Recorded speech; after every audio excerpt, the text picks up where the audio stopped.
আমাদের মাননীয় প্রধানমন্ত্রীর সবল এবং সফল পররাষ্ট্রনীতির কারণে আজকে আমরা মেরুদণ্ড সোজা করে মাথা উঁচু করে দাঁড়িয়েছি।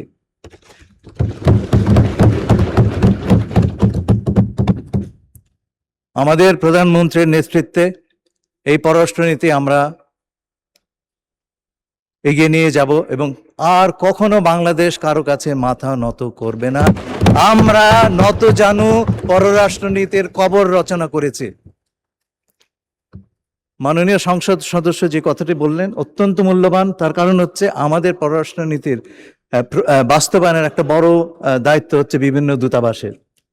15 বছর ধরে যে দুঃশাসন চলেছে তাতে আমাদের পররাষ্ট্রনীতি আমাদের হাতে ছিল না একটা বড় অংশে, এবং আমাদের বিভিন্ন দূতাবাসের কাজকর্মের ব্যাপারে সরকারের কোনো আগ্রহ ছিল না। আমরা সেই জায়গা থেকে বেরিয়ে এসেছি।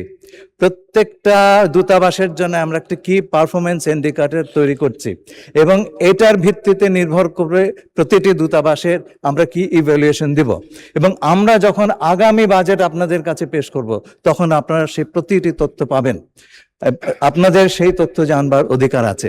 তবে একই সঙ্গে আমি এইটুকুও বলি যে আমাদের সাইজের যে সমস্ত দেশ আছে এবং আমাদের পররাষ্ট্র কর্মকাণ্ডের বিস্তৃতি যেভাবে হওয়ার দরকার সেই তুলনায় আমাদের বাজেট কিন্তু অপ্রতুল। সেটা আমি বাজেট ডিসকাশনে বলেছি। আগামীতে আমরা আশা করব আমাদের মাননীয় প্রধানমন্ত্রীর নেতৃত্বে আমরা এই বিষয়ে আরো বিপুলভাবে অগ্রগতি কায়েম করতে পারবো। ধন্যবাদ আপনাদেরকে।